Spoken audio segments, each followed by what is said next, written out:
जिंदगी में ऐसा एक पल आता है जब उसे अपने डर का सामना करना होता है। ये कहानी एक ऐसे युवक की है जिसका नाम था विवेक। विवेक एक साधारण जीवन जीता था, हमेशा अपने आराम क्षेत्र में रहने वाला। वो एक अच्छी नजर रखने वाला युवक था और किसी भी नए अनुभव से कतराता था।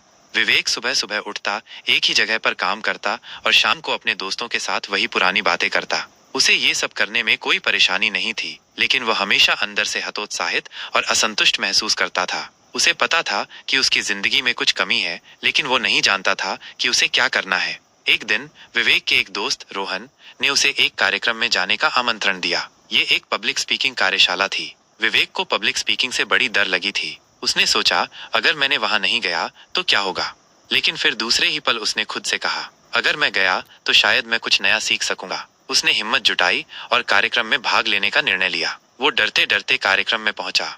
कार्यक्रम में पहुंचते ही विवेक को पता चला कि वो अकेला नहीं है। वहां और भी लोग हैं जो इसी तरह के डर का सामना कर रहे थे। कार्यशाला में प्रशिक्षक ने शुरुआत में एक गतिविधि करवाई जिसमें सभी को एक एक करके अपनी बात साझा करने को कहा। विवेक ने सोचा कि एक छोटा सा बोलने का अवसर है तो उसका फायदा उठाना चाहिए। उसने अपनी बात रखने की कोशिश की और जैसे ही उसने बोलना शुरू किया, उसे लगा कि उसका डर धीरे धीरे कम हो रहा है। विवेक ने महसूस किया कि जब वो बोल रहा था तो लोग उसकी ओर ध्यान दे रहे थे। यह उसे बहुत अच्छा लगा। इस अनुभव ने उसे प्रेरित किया और उसने पूरी कार्यशाला में सक्रिय रूप से भाग लिया।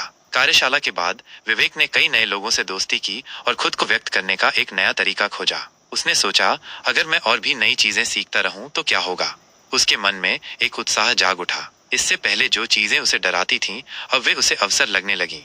विवेक ने और भी विभिन्न कार्यशालाओं और सेमिनारों में भाग लिया। उसने अपनी पब्लिक स्पीकिंग तकनीकों में सुधार किया और धीरे धीरे उसका आत्मविश्वास बढ़ता गया। वो अब लोगों के सामने सहजता से बोलता था और यहाँ तक कि उसने एक स्पीकर के रूप में अपनी पहचान भी बनाई। विवेक की कहानी से हमें ये सीखने को मिलता है कि डर को पार करने और जोखिम उठाने से असली परिवर्तन आता है। जब आप अपने आराम क्षेत्र से बाहर निकलते हैं तो आप खुद को नए अनुभवों के लिए खोलते हैं। इससे न केवल आपके व्यक्तित्व का विकास होता है, बल्कि आपको नए अवसर भी मिलते हैं जो आपको आपकी जिंदगी में आगे बढ़ाने में मदद करते हैं। इसलिए आप भी अपने डर को पहचानें, उसे पार करें और अपने आराम क्षेत्र से बाहर निकलें, क्योंकि आपकी अगली बड़ी सफलता वही है जहां आपका डर खत्म होता है। तो दोस्तों, जानिए कि जीवन में कभी कभी जोखिम लेना आवश्यक है।